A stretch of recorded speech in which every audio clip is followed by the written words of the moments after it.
Hello, congratulations. Siguro po, I'd like to ask everybody din, sayang. Kasi Another 1 hour. mahaba. Sorry po, kasi I think the showing of the first showing of your series will start also at the opening of classes.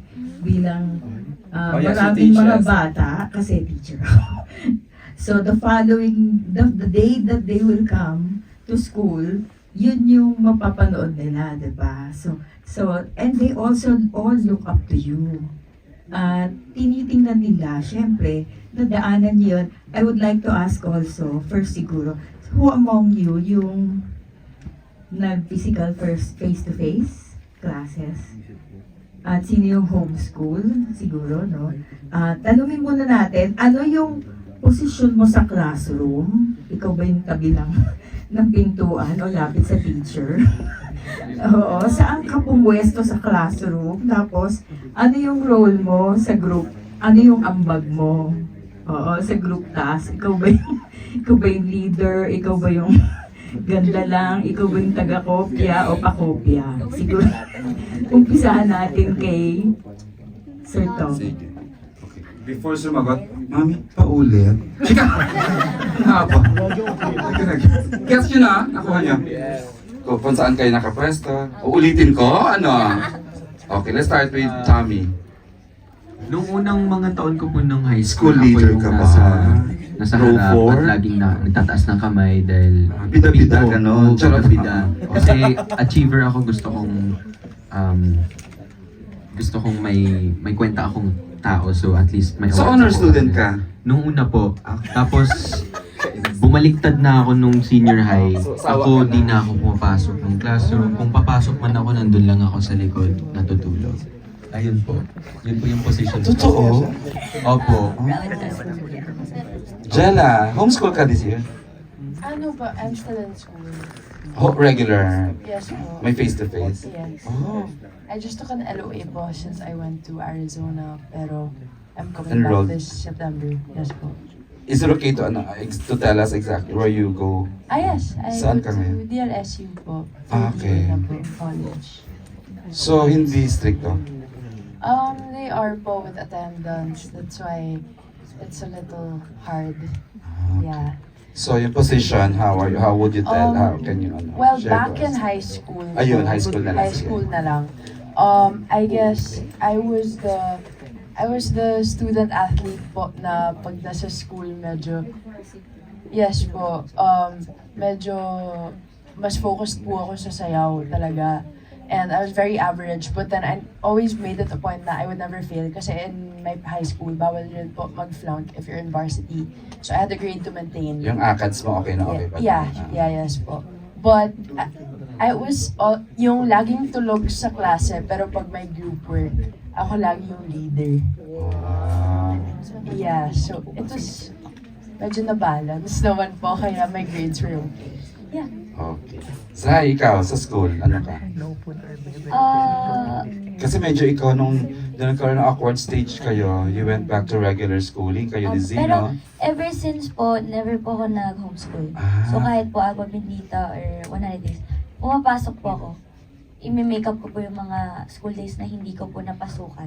So Okay. regular schooling po ako ever since. Nakakahiya kasi parang wala sa katauhan ko. Pero naging consistent honor po ako. Ay, anong tawag yun? Lagi ko pinagmamalaki. Dali, anong tawag doon? Di ba may... Cum laude? Meron pa. Pag ulit-ulit, parang kinahihiya ko na nagano'n ako grumad. Ano ba yun? Hindi, nung high school po kasi ako, salutatorian po. Ano ko kaya Wow! pwede ko? Next to valedictorian yan, di ba? Yes. Second sa Parang top hindi po school. nakaka-proud. Kasi, ano po Charot mo lang kasi. ano po kasi, hindi po ako yung studious na klase ng Hindi student. palagay, hindi pa yung lagay. Hindi, I mean, ako po yung sakit sa ulo ng teachers na ako po yung lalapitan na, magpausa ka na. Ganon. As in, parang ikakram ko po yung 1, 2, 3 quarters sa isang araw. Tapos pupunuin ko yung notebook ko para mahabol ko lahat kasi bukas na talaga yung sulatan ng grades. Ganun po ako. Pero lagi emerge as Pero hindi ko honor. naman po hinahayaan na mag-fail ako. Sobrang wala lang po akong will na gawin pagka nakakatamad po yung activity. Hindi lalo na siguro kung hindi ka pag-showbiz nun. Kasi siguro may ganun Opo. side pa, kaya Opo. medyo distracted ka. Hindi po, kahit po nung nag-stop po ako ng Ng showbiz? showbiz, ganun po talaga. Pero, competitive naman po ako. May mga, pag may kailangan po, inaayos ko naman po yung performance ko. Hindi lang po talaga ako super sipag kagaya ng iba kong kaklase. Pero lumalaban naman po if ever. And lagi din po akong leader kasi pag group po ayoko nang nakaasa ako sa iba. Tapos madalas hindi na-meet yung expectations ko.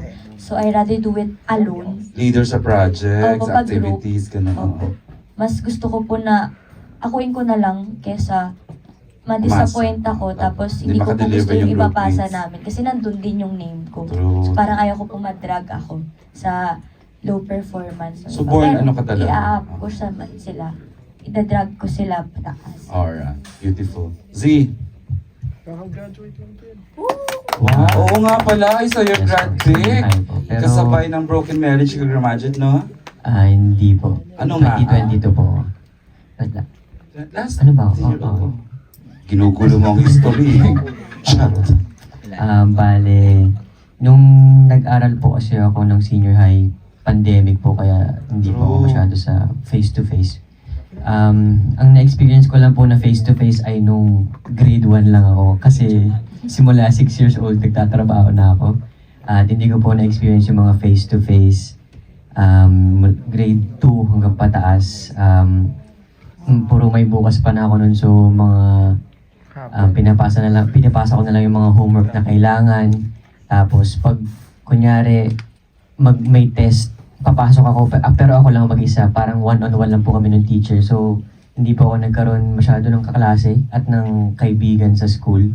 Pero nakakita naman ako ng mga kaibigan sa showbiz kaya Oh, kasi we were monitoring your schooling at the time. Kasi Yes, po.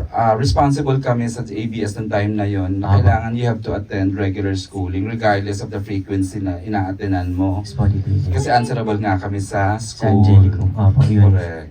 Kaya, yung meron po sa Angelicum College kasi may HSP home study program. Pero parang ganun, okay. naging kaklase po kami for a time. Pero hindi po talaga yung may kaklase ka na mga kasama. Oh. May ganun po. Parang gagawa ka lang ng module, tapos pupunta ka sa school, then magte-test ka, tapos uwi ka na. Parang ganun lang. But never kang nag-flunk ng year, laging Nag-stop po ako for 2 years. Dapat po, na ako, third year college na ako. Pero yun dahil po, ang hirap ng scheduling din. Kaya, Third year college ka na dapat kailan? ngayon po, Ano yung graduate mo? senior high po. Senior high. Ngayon po, kaya, Oh, wow. salamat po. May vlogger, oh. Igante. Shout out, ma! Kala mo, ha? Balik doon. Pogi naman yung Sumuli. Teacher. Okay, let's start with Miggy. Share us. Pa-share ng mic please kay Miggy. Ano ka sa school? Ako po yung procrastinator naman. Pero I make sure na wala akong mag-fail na subjects. Bakit? naman. Innate sa'yo yun? Sorry. Yung ganun mong ugali? Ano po, sorry? Innate sa'yo yung ganung ugali mo sa school? No, procrastinate po. Oo. Medyo last minute po ako, pero I make sure na I get the job done. Yeah. Oh, di ba konti lang siguro.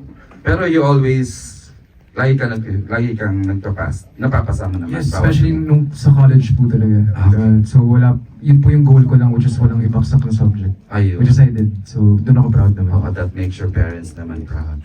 Daniela, sa school, your standing, your position. Ay, medyo ano. Doon pa lang, halata. Doon pa lang, charot. Ganda.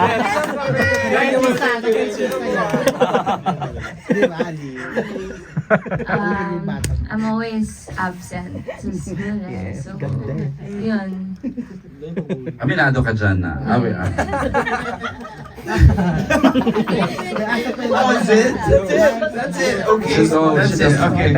Let's try to inspire the youth. Oo, kasi teacher sa economics. Oo nga po eh. Gusto Journalism. baka mas lalo silang maano sa atin. Ako po, face-to-face ako until the pandemic. Wow. Ah, Pero ito lang yung nakakaya sabihin dahil irregular ako ngayon sa UP. But habulin ko po yun pag nagka-oras na Still, we're proud of you, Elijah. But sa school, ano talaga, I think you can be whoever you wanna be in school. There's no pressure. Iba-iba yung mga personalities talaga ng mga estudyante. And iba-iba yung mga circles, iba-iba yung mga cliques. Ganun talaga. I mean, I think hindi naman matatanggal yun sa isang institusyon. Pero as long as nagagawa mo lahat ng responsibilities mo, and wala kang natatapakan ng ibang tao, Oo naman. at wala kang nasasaktan, I think you're good. So ako, nasa likod lang po ako lagi ng classroom. Hindi ako, nahihiyain ako mag-recite, ganun. Pero, May fear na mali? Or what? hindi naman po, parang tinatamad. Alam nyo na yan. Parang kayo na yan, no? Alam nyo na yan. Mas, di ba? lalo na po pag may trabaho pa, so kailangan yung madaling nung college na, yung pag may work ka pa, so kailangan tapos na, di ba? exit ka na lang kapag nasa likod ka eh. But, I think yun nga, kailangan maging responsible ka kasi part yan talaga ng growing up. You need to survive school. But if it's becoming difficult, nandiyan nga may guidance counselors, nandiyan yung mga teachers na makakausap, and of course your families. Yun po. Thank you, Elijah. Kyle, tapos na si Juan Carlos. Hindi pa. Your position, standing mo sa school, Juan Carlos. Di po ako nag-aaral eh. 0. Anong high school na lang? Elementary na lang. Sige. Elementary na, sige. Wala pa akong baon. Oh. Problema namin yun. Tapos yung uniform ko butas-butas. Seryoso to, JK. Seryoso nga to actually. kaya siya masaya. Kasi poor. Uy! Nice. What a poor child. MMK daw ang buhay mo. I Was was it part of the the, ano? Lagi akong cleaners, di ko alam bakit. Tapos, lagi ako, benta sa kanyo. Huwag ka nga dyan, absent ka nga eh. But I was the quiet kid who would sit near the teacher but quiet. Never the favorite. Never the Tatabi lang. favorite and never the cared in. Like medyo, I guess ever since as a kid, like never ko talaga nakita yung sarili ko na parang doing something like with learning from education. Kasi parang ever since as a kid, I've always wanted to get into like parang the creative industry, and I was Alam, may ganyan. music, na parang gusto ko mag-music, ganyan. Yung gusto mo i-graduate na lang para moving forward na, di ba? Oh, yes po. Tapos wala na pong competitions. Artista na lang. Thank you. Okay. Kyle. Kyle, medyo regular schooling ka, ha? Di ba? Kikita ko yung mga Alam mo, naman po akong regular school. Sa Cebu rin? Pero nung pumasok po ako sa industriya, nag-homeschool na po ako. Nag-homeschool na po ako nun. Nung naman po, nung face-to-face naman po yung klase ko. They all teachers, pero teachers clown. Pag kailangan magpatawa. You're always the funny guy. Oo, the funny guy sa classroom clown. Teachers clown talaga. Kasi Teacher ka ng bumibel. Oo. Corny ka sa mga classmates. Corny ako sa mga classmates ko. Kinakaibigan ko lang po lahat. Ano naman ako, I love to learn as a kid growing up. I've always loved to learn. Hanggang ngayon, I've always loved to learn new things. Paborito ko pong subject, math. Seryoso? Apo. You're good in math? Yes. Wow. Didn't know that. Okay, thank you, Kyle. Blythe. Ako yung estudyante na lagi nakakalimutan bigyan ng baon. Kaya lagi ako nakikikain sa mga classmates ko. Sa baon ng ibang klase. Na laging late sunduin, nakakalimutan sunduin. Pero before ako naging artista, honor student po ako. Mukha naman nga. Honor student ako, tapos there was one time na dinala ko pala itong medals ko sa taping, and then, nung nag-artista po ako, huwag niyo ako judge, nagiging totoo ko dito Nung dinala mo yung medals mo sa shoot, sa taping, anong nung sa nag-artista naman na ako, nung high school naman na, ako na yung pumupunta sa clinic para kunyari, Eh, masakit sa tiyan pero natutulog lang. Alam ko may improvement. Ako yung parang masakit po ulo ko. Bakit tinatamad ka na? You want na gusto mo na... Gusto ko lang matulog. Ayoko lang. O kaya ako yung Kakain lang. Sige, babalik din yan na. May ano lang. bumalik ka na sa akin. Okay, Kimi. Ako din yung tipo na lagi nagpapalista sa kantin. This time naman, nung may pera na kami, di ko kasi sinasabi kay mama kung gaano kadami yung kinakain ko sa kantin. Kunyari, ito lang yung baon ko. Pero kasi, pag humingi ako ng madami, malalaman niya na kumakain ako masyado. Pinagdadiet ako ni mama. So, lagi ako nakalista lang sa kantin. Ako din yung cheerleader. Yung? Cheerleader po. Okay. Cheerleader po ako sa school din eh.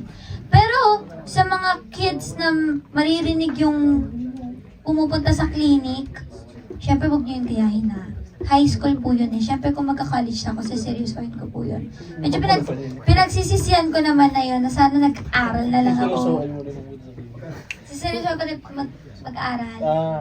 Okay. Thanks, Bly. Okay, we will entertain mga siguro dalawang